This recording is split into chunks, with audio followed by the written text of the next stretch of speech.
¿Qué tal amigos oyentes de Radio Bolivariana? Sean bienvenidos a esta nueva emisión del programa La Otra Historia con el profesor José Guillermo Ángel Memo Ángel. Memo, yo creo que ya es un poquito de tiempo suficiente como para comenzar a reflexionar sobre la lección que podemos sacar de lo que pasó en Japón. Hay muchas cosas que uno ve, pues lo que más ha impactado de pronto al mundo es la disciplina con que la población nipona ha enfrentado esta debacle natural. Hay que verlos filados, hay que verlos sin azonadas en contra del comercio o robándose lo que se pueda robar, sino que pues muy disciplinados haciendo fila, esperando a su porción de alimentación que el gobierno les va a dar. Y me parece también, Memo, que se podría reflexionar un poco sobre el tema de la energía nuclear y todo lo que de ello puede aprender, podría aprender la humanidad. Nos gustaría entonces que hablar un poco y nos hablar un poco sobre lo que usted mira y reflexiona sobre esto que ha pasado en Japón. A ver, si arrancamos de la propuesta que tú haces de la disciplina de ese pueblo japonés,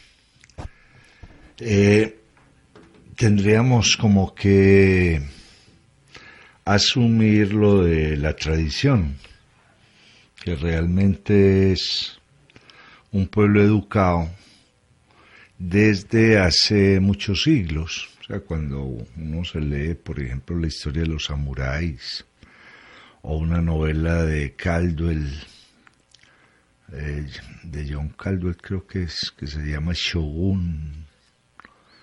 Ahí se entera uno de una cultura de la delicadeza, son educados en la delicadeza, son educados en el ritual y son educados en conceptos de belleza, que es una cosa pues interesante cuando un pueblo,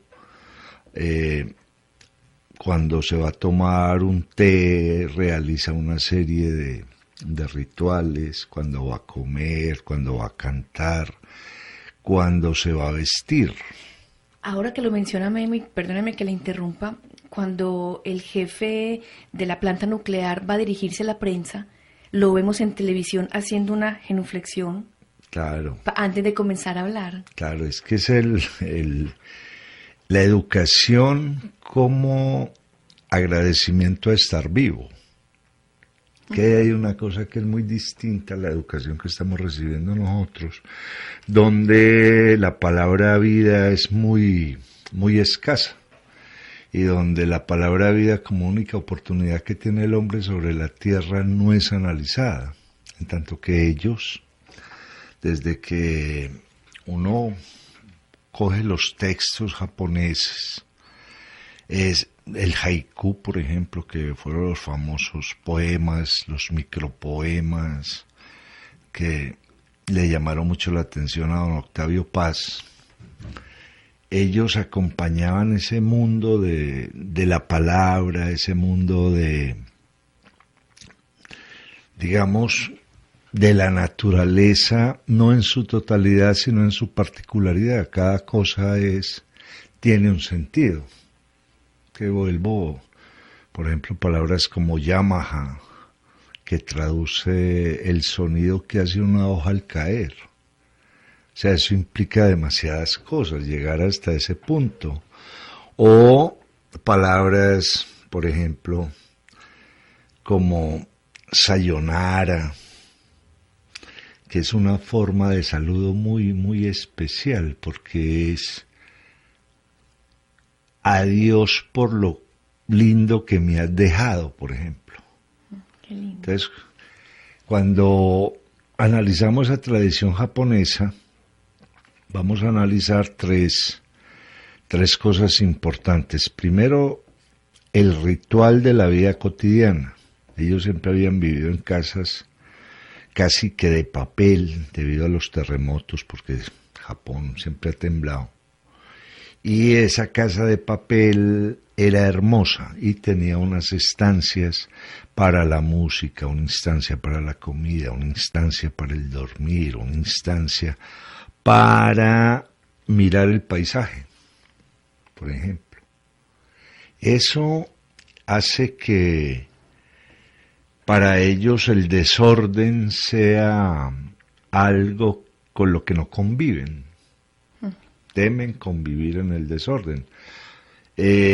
Cuando uno lee un libro de Yasunari Kawabata que se llama Kyoto, es un canto. Kyoto es de las poquitas ciudades japonesas que no se tocaron en la Segunda Guerra Mundial debido a la belleza que contenía la ciudad. Es una ciudad para entrar en contacto con lo más bello.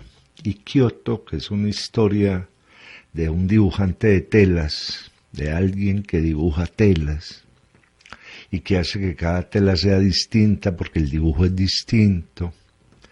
En esa historia lo más importante es los cerezos, la flor del cerezo, el viento, una serie de elementos que hacen que la vida sea cada vez no solamente asombrosa, sino un punto permanente de agradecimiento. Eso hace que los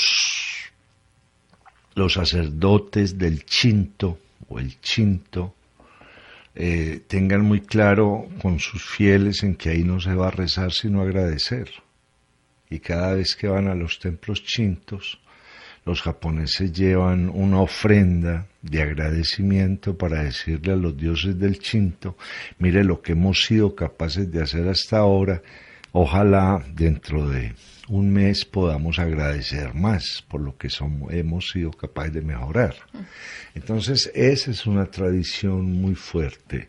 Hay un segundo elemento y es la disciplina militar, porque también fueron grandes guerreros y además muy crueles, pero estaba dentro de ese mundo guerrero.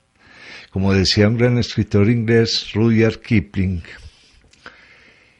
en 1900 era el pueblo, era la milicia más disciplinada del mundo. Incluso la miraba con cierto temor Kipling, forma de mantener en armonía todos los movimientos, hablando ahora de la disciplina.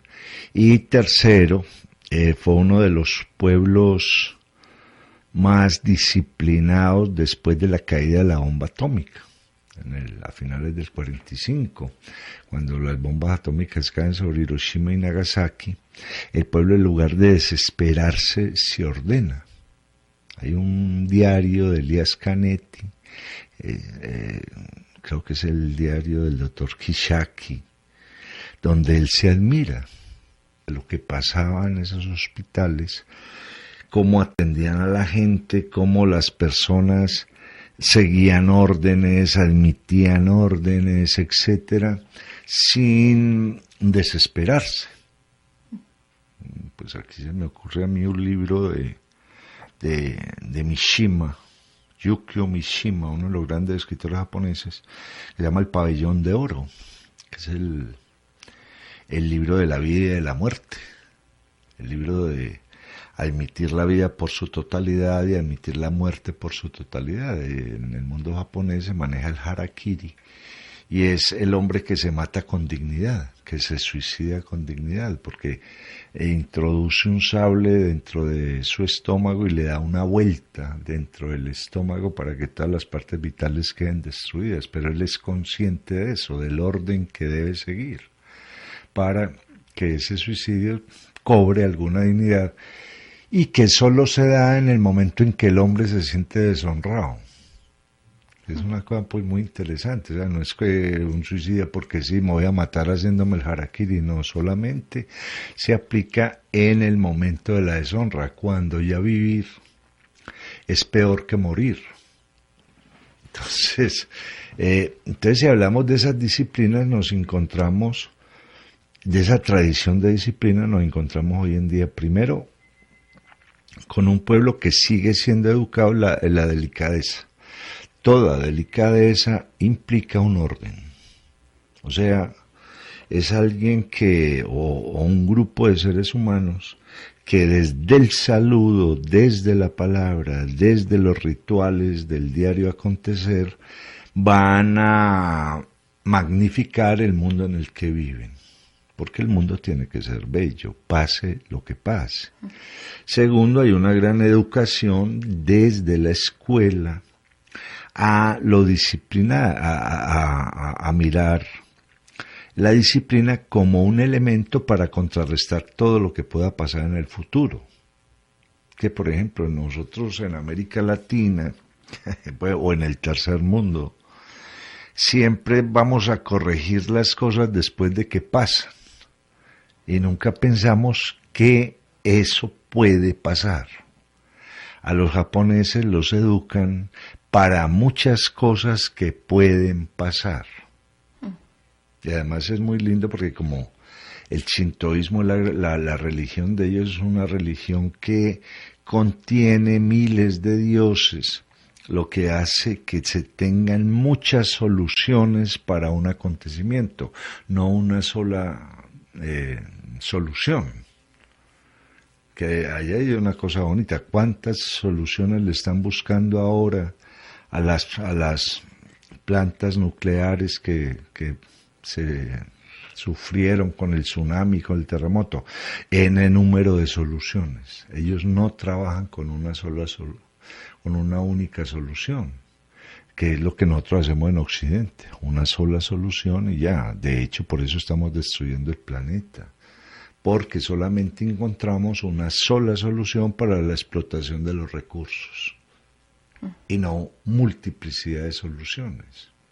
Y tercero, y en esto que venimos hablando de la disciplina, un pueblo se disciplina cuando las diferencias sociales no son tan grandes.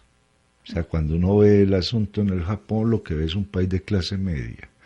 Un gran país de clase media que entendió, después de la Segunda Guerra Mundial, de que ser de clase media es ser un país poderoso, económicamente productivo, económicamente, intelectualmente capaz, pero solo porque tienen la gran masa de la clase media. O sea, cuando nosotros comparamos Japón con cualquiera de nuestros países, que son países de la vergüenza, los nuestros, porque la clase media es como una pintadita sobre un escenario de gente con mucho dinero y gente completamente miserable. Eso, por ejemplo, es muy difícil de ver en Japón. Ellos se convierten en una enorme clase media, obviamente son humanos, generan delincuencia, tienen mafias, etcétera, pero la gran mayoría de las personas son personas educadas para producir intelectualmente. Porque es que hay una cosa muy interesante. Cuando uno lee premios Nobel como Kenzaburo Oe, se da cuenta de que este hombre, que puede producir técnicamente, tiene un pensamiento profundo, enorme sobre el hecho del vivir, sobre el hecho del vivir en el mundo, sobre el hecho del poder ver, del poder tocar, del poder oír, del poder oler. ¿Cómo así que producir técnicamente? Kenzaburo es un artesano, Ah. y es más, creo que es ingeniero. Y producen lo que tengo que producir. ¿Cuántas horas tengo que producir? 6, listo, produzco 6 horas. Pero el otro es para mí, es para mi espíritu, es para la palabra, es para entender al otro, para hacer planes. Incluso cuando uno ve películas japonesas buenas, porque también tienen pues películas muy bobitas, pero cuando uno ve las grandes películas japonesas, esta gente sigue poetizando el espacio debido a que es muy reducido.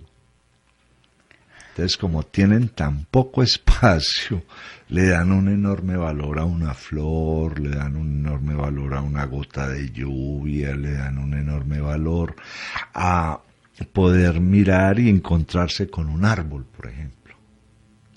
Eso ha hecho que después de esta tragedia la gente simplemente se organice. Para ellos no es extraño lo que podría pasar, porque los educan para lo que podría pasar. En tanto que nosotros vivimos un eterno hoy, donde todo lo que nos pasa nos desmorona, nos enloquece, y eso nos afecta para producir, porque cuando se habla en Occidente del libre albedrío, de escoger entre el bien y el mal, yo diría que en el Japón ese libre albedrío también lo han puesto en el futuro. Puede ser bueno o puede ser malo. ¿Qué hacer en caso de que sea malo? Esto. ¿Qué hacer en caso de que sea bueno? Esto.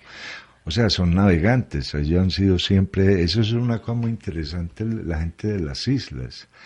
Que el pescador o el del barco, a pesar de que el día está muy bueno, siempre carga en ese barco todo lo que le pueda servir por si el día se daña, por si aparece una tormenta, o sea, son previsivos. Memo, nunca en lo que han mostrado en la televisión, no nos han dicho que ellos estén pensando pues que es una tragedia enviada por Dios, o que Dios lo quiso, o que Dios X o Y o Z. Sí, es que al pobre Dios le achacan todo, ¿cierto? Realmente Dios no castiga lo que él mismo, Dios no provoca el castigo que el hombre mismo no genera. O sea, el hombre es el que está castigando. Todo lo que nos está pasando a nosotros no es culpa de Dios, es culpa de nosotros mismos, que nos estamos autocastigando y que somos tan ignorantes que creemos que el castigo viene de otro lugar. Y que un asunto pues de la naturaleza no tiene nada que ver con eso. Sí, claro, es que es una forma de entender a Dios. Dios es un orden y si yo sigo el orden, logro hacer de la vida una vida que vale la pena. Si yo me desordeno y no admito ese orden, yo mismo me castigo. Pues, o sea, que el problema de la gente que al pobre Dios le achaca todo, no, yo tengo la culpa, es que nosotros tenemos la culpa de todo lo que nos está pasando. La enorme culpa, por ejemplo, los fumadores los persiguen en todas partes y nunca persiguen un montón de carros echando humo, un montón de carros haciendo ruido, aviones haciendo ruido, y es la cosa más... Pues si nos miraron extraterrestres, estos tipos son completamente idiotas. ¿Cómo es que viven en una cámara de gas persiguiendo a otro? El lugar, pongámonos de acuerdo, es que el problema es el humo.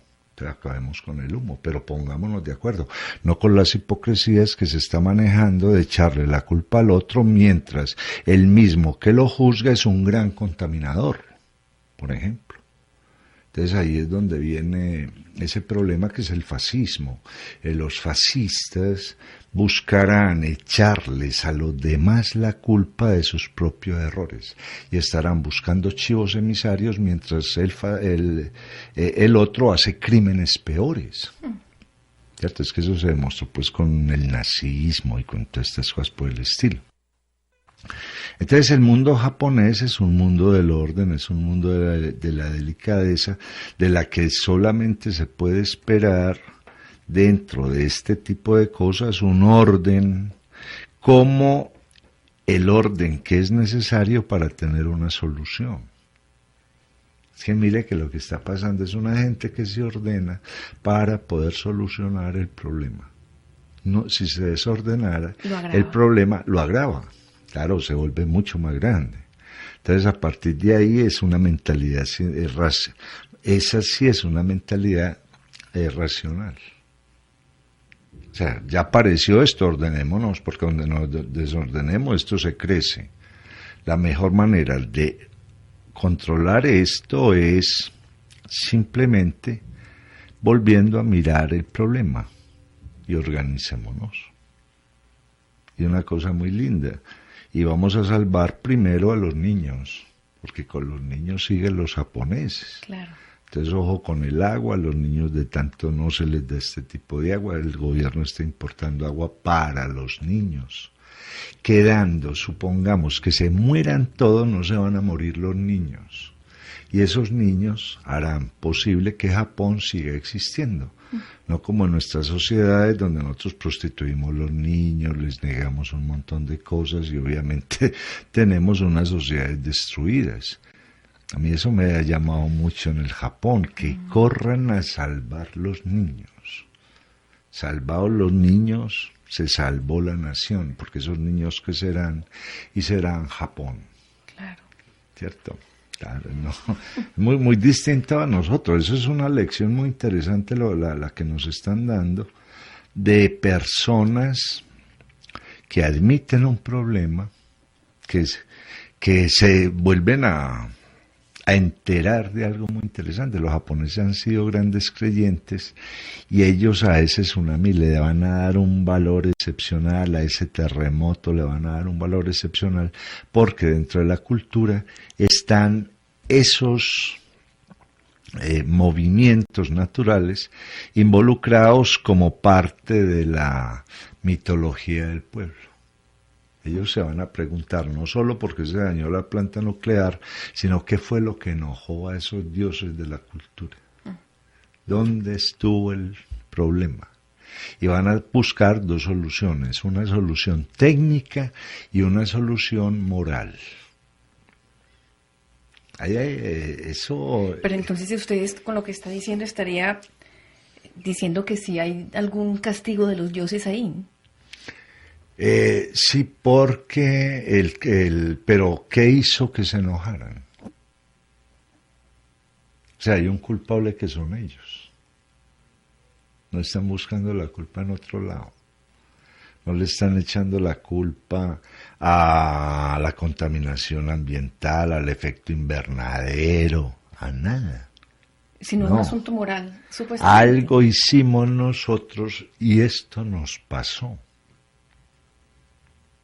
Es que es muy distinto. Sí, porque otra cosa es que Dios castiga, pero que a mí no me castigue. No, aquí estamos todos involucrados, de una u otra forma. Que me hace acordar de un relato de Yasunari Kawabata que se llama La bailarina de Lisu. Relatico corto, precioso. Donde, ¿qué hace que yo baile? ¿Qué hace que yo me vuelva una hoja, que yo me vuelva un árbol que crece, que yo sea un cisne, etcétera? Eso lo hace simplemente el conocimiento del orden del mundo. Si yo no soy capaz de moverme como un cisne, como pasa con los bailarines de ballet, es porque no he entendido los cisnes. Claro, por ahí mucha gente quiere. Esos son los grandes actores. Un gran actor conoce demasiado a un ser humano, por eso es capaz de imitarlo, por eso es capaz de vivirlo. Eso pasa con los grandes actores. Y eso pasa con los pueblos cuando tienen muy clara el conocimiento de la naturaleza. Ellos, pues al fin y al cabo, son pueblos donde el instrumento tradicional de trabajo ha sido el pincel. Es que los pinceles son tremendos. Un pincel es un instrumento para escribir que me da distintos calibres de acuerdo al manejo que yo haga con él. O sea, lo vuelvo más fuerte, lo vuelvo más débil, pero es el mismo pincel. Nosotros, por ejemplo, para rayas delgaditas, uno de raya delgadita, uno de raya gruesa, estamos utilizando varios instrumentos. Ellos con un solo instrumento dan los calibres que necesita esa expresión. O sea, están usando el pincel como un elemento vivo, a través del cual pasan las emociones, y esas emociones se vuelven distintos calibres y distintas formas. Esa es otra cosa. Sí, por eso la educación, por ejemplo, donde el niño le van a enseñar primero a sentir los sentidos. Y cuando se lee a estos escritores, que en Saburoe, por ejemplo, se mete mucho en eso, Yasunari Kawabata, Mishima, se han metido mucho en ese mundo de explicar para qué sirve un sentido educado, que es lo primero que hay que enseñar. O sea, para qué sirven los ojos, para qué sirve el olfato, para qué sirve el tacto, para qué sirve el oído, para qué, ¿no? Y después, para qué, cómo me muevo yo de manera natural dentro de la naturaleza. Por eso dentro de los grandes, en arquitectura, por ejemplo, dentro de los grandes parques, el parque inglés, que es ese parque así como un campo de golf, el parque francés, que es completamente geométrico, aparece el parque japonés, que es el parque de la educación y la delicadeza, donde los sentidos están funcionando. En el parque japonés el olfato funciona, el ojo funciona, el oído funciona, el tacto funciona y el gusto funciona. Esa es otra cosa. Entonces, educar los sentidos para después educar la mano como extensión del sentimiento. Entonces, es muy bello. Me acuerdo de otro libro de Yasunari Kawabata, La casa de las bellas durmientes, donde va un hombre a mirar a unas muchachas desnudas, pero simplemente para ver lo bellas que son. A eso va. Después García Márquez va a escribir otro libro más o menos copiando el mismo argumento, pero lo vuelve ya tercer mundo, o sea, lo vuelve grosero. Claro, es que entonces sí, eso explicaría lo de Japón, una tradición muy fuerte en la delicadeza, una tradición muy fuerte en el orden y una tradición muy fuerte en presumir lo que puede pasar. O sea, no ser tan optimistas que se niegue el problema, ni tan pesimistas que no permita enfrentar el problema. Memo, y hay otra cosa y es, ellos, cuentan como muertos los cadáveres que han podido recuperar. Los cadáveres que no han podido recuperar no los cuentan entre el número de muertos, sino que los tienen como desaparecidos. Entonces, al día de hoy, eso va, di tú, 11.000 muertos y 10.000 desaparecidos, pues cualquier cosa así, pero esos desaparecidos no los tienen en cuenta como muertos. Porque está dentro de lo posible que estén vivos. Es que, por eso, es que eso es mirar al futuro, está dentro de lo posible que estén vivos. Muchos después de la guerra sobrevivieron y aparecieron años después. ¿Ya tienen experiencia con eso entonces? Claro, no, y es lo razonable. Yo no puedo dar por muerto porque no aparece. Puede estar vivo, ¿cierto? Puede haber ido a una costa de China, puede estar en otra isla, está dentro de lo posible. Es que nosotros los occidentales nos deprimimos con una fuerza muy grande y queremos asimilar primero el mal, que es muy peligroso lo que nos está pasando. Nosotros no debemos no mirar lo malo, asumir lo malo. Dentro de lo posible, ahora que hay tanta bulla con el 2012, está que los mayas se equivoquen y que se equivoquen de cabo a rabo y que estaban era fabulando. Eso está dentro de lo posible. Pero mucha gente le está dando a eso certeza, que porque eran los mayas. Y entonces a lo mejor los sacerdotes mayas eran unos tomadores de pelo y dentro, como era una cultura que no quedó viva, solamente quedaron los edificios, no sabemos cómo pensaban ellos, pero buscamos darle esa certeza a lo malo, o darle certeza única y exclusivamente a lo bueno, cuando dentro de lo posible está que sea bueno o sea malo, y que si es bueno puede ser menos bueno, y que si es malo puede ser menos malo. Entonces esa es una forma de pensar, que es muy propio de los pueblos navegantes, es muy propio de los japoneses, es muy propio de los ingleses, por ejemplo. Eso es muy propio de la gente, de alguna gente del Caribe, los holandeses, que se mantuvieron mucho en el mar. Es que mirar el mar, tener la conciencia del mar, como dice Michelet en un hermoso libro que se llama El mar, es tener la conciencia de algo que está vivo y que como está vivo reacciona, y que esa reacción puede ser una reacción amigable, una reacción amorosa, una reacción violenta, una reacción, pero da todos los movimientos y todas las reacciones.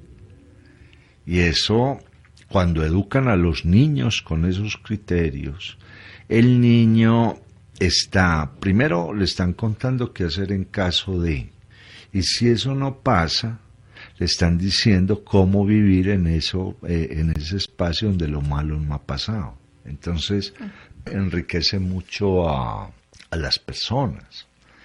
Y eso explicaría pues lo que venimos diciendo de este pueblo, que en un momento dado va a seguir unos órdenes para cumplir con unos objetivos. Y el objetivo es que el que queda vivo recordará al que quede muerto, que eso hace parte del Shinto. Porque en el Shinto los que se mueren se vuelven dioses o demonios. Entonces, si la memoria del otro es exaltada, se vuelve un dios. Si la memoria del otro es destruida, se vuelve un demonio.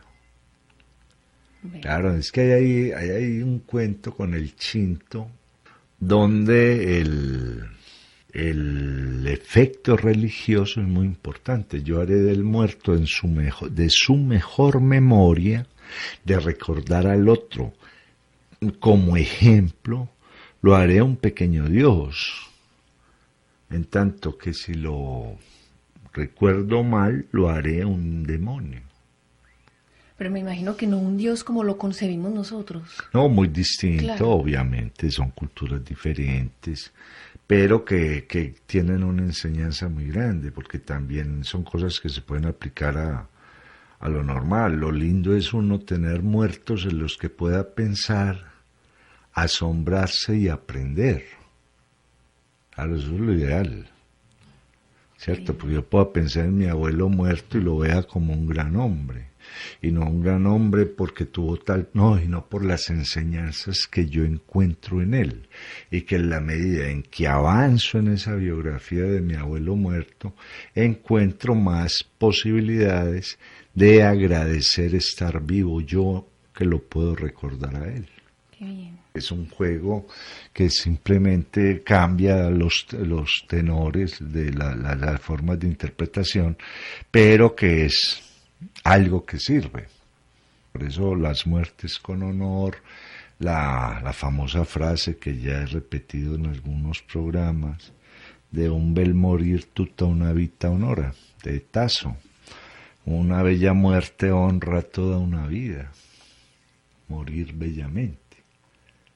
Entonces la mejor forma de morir bellamente es la memoria que se tiene del muerto. Sí, porque o si no, no es morir vaquillado y montado en una silla bien rara, no, nada.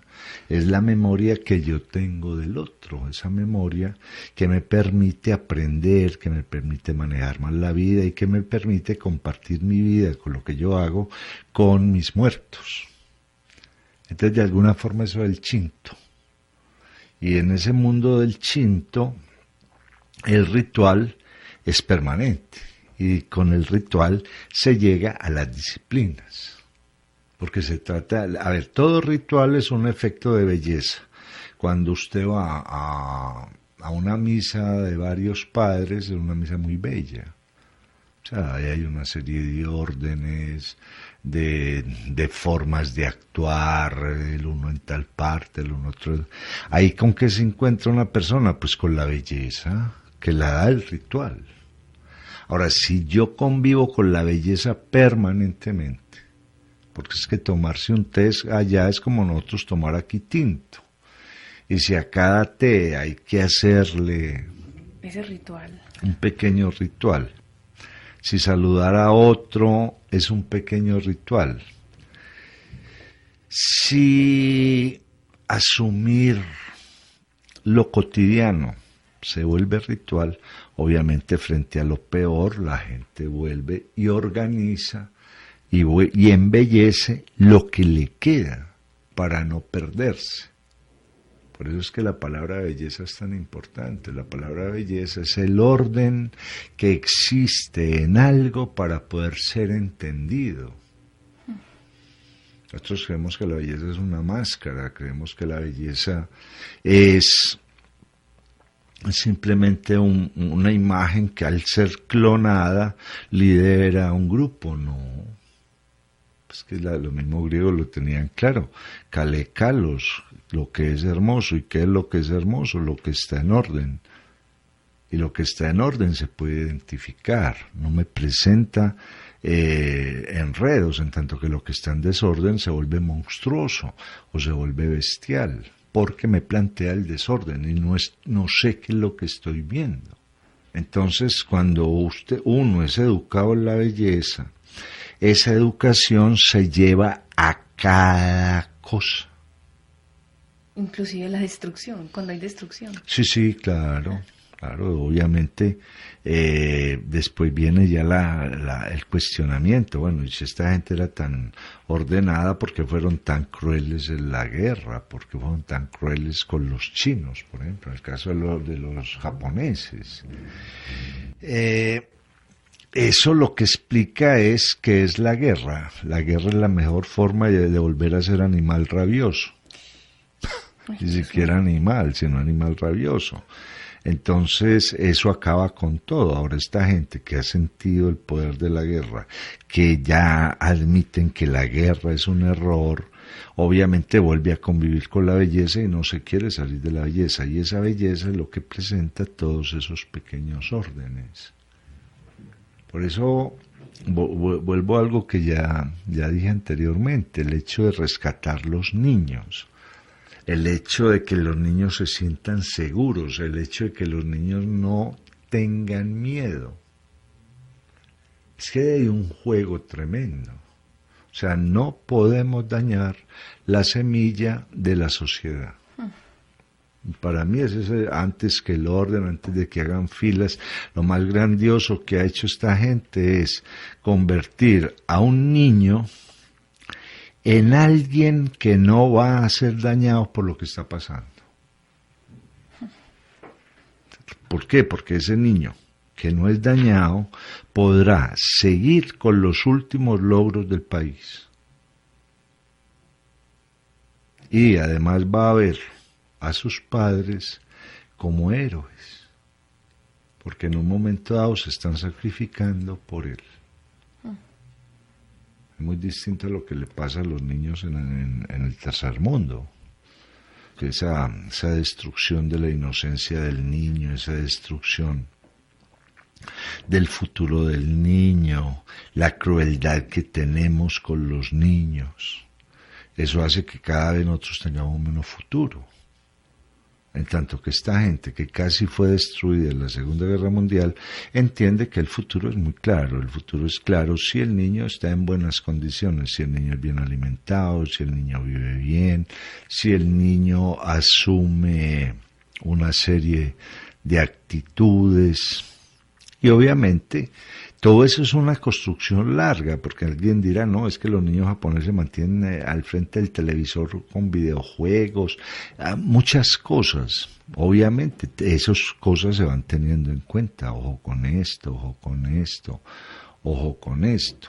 Ahora, un psicólogo dirá, pues estos muchachitos también se enfrentan a lo peor simplemente porque los videojuegos ya lo habían planteado y porque ellos salen vencedores de ese mundo de lo peor. Pues ahí habrán cualquier cantidad de teorías. Pero lo más interesante es salvar a los niños. Claro. Me acuerdo una frase cuando estaban construyendo, creo que la Torre de Pisa, y eso se empezó a mover, y lo agarraron con unas cuerdas y las cuerdas empezaron a reventar. Cuando alguien gritó, mojen las cuerdas. Una cuerda mojada no la revienta mi Dios del cielo. Y eso salvó, pues hizo posible que esa torre no decayera. Lo mismo sería la voz en el Japón, salven los niños. Salven los niños, que ahí estaría el gran espíritu de ese pueblo. O sea, seguimos vivos, ¿cómo? Con los niños. El resto ya nos tocó también, porque ellos tienen muy claro, a mis abuelos les tocó, Claro. a Perencejo le tocó, ¿y qué pasó ahí? Que es una forma de aprender del pasado. Nosotros, al negarnos el pasado, al no estudiar el pasado, no estamos aprendiendo nada de él. Mire, yo eso lo he traído a colación en muchas ocasiones. El problema del desplazamiento. ¿Qué persona en América Latina no desciende de desplazados? ¿Quién? Si esta ha sido tierra de desplazamientos. Incluso es muy difícil que en un árbol genealógico de cualquier parte del mundo la persona no haya sido desplazada. Las guerras, la lucha por la tierra, cuestiones económicas, desplazamientos totales. Entonces la pregunta es, ¿qué hicieron esos desplazados del futuro para ser capaz de producir personas que hoy en día están bien? ¿Qué hicieron? ¿Qué hicieron para que sus nietos fueran personas dignas, técnicos, profesionales, escritores, pensadores? ¿Qué hicieron?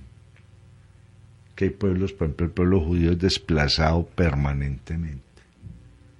Entonces, dentro de ese desplazamiento hay que organizarse. O sea, cómo vamos a vivir en comunidad, cómo van a ser las jerarquías, la educación es lo principal, la salud es la que sigue, pequeños oficios para que empecemos todos a funcionar. Entonces, ese pasado, cuando uno estudia bien el pasado, por ejemplo, en Antioquia, donde los tiempos de la violencia desplazaron a mucha gente, esa gente hoy en día, todos esos abuelos, toda esta gente, produjo una sociedad donde hay mucha gente buena. ¿Qué hicieron esas personas? ¿Cómo se organizaron? ¿Cómo fueron recibidas por las otras? Pero volvemos y tomamos el problema como si fuera nuevo, como si no tuviera antecedentes.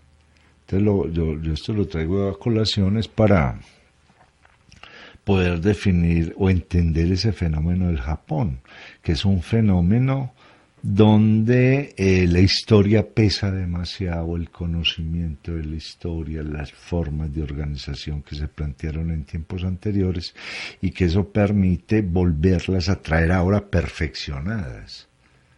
Pero ellos no arrancan del caos, que es lo que a veces nos pasa en el tercer mundo. Arrancamos de algo y nadie se preocupa si eso lo solucionaron antes, si eso se había repetido, porque el desprecio por la historia es muy grande.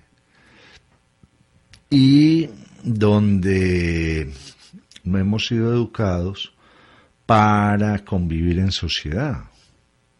Por eso cuando el Katrina casi se lleva a media New Orleans, la gente salió a robarse neveras, televisores, un montón de cosas, precisamente para obtener lo que trabajando no habían sido capaces de obtener, o lo que su condición no le había permitido, etcétera, y la gente sale y crea más desorden,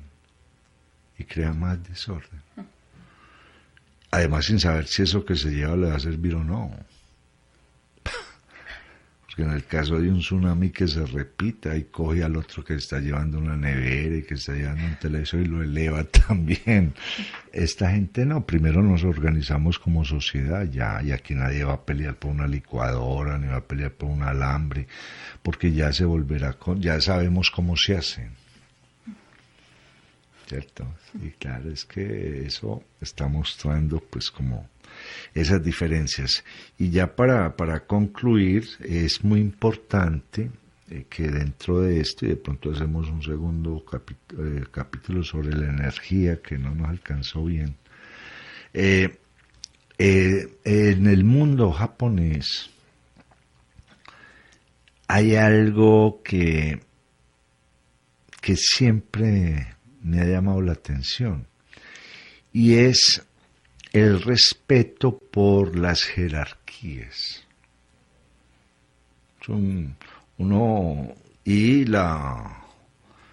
capacidad de acusación contra la inmoralidad que tiene esa sociedad.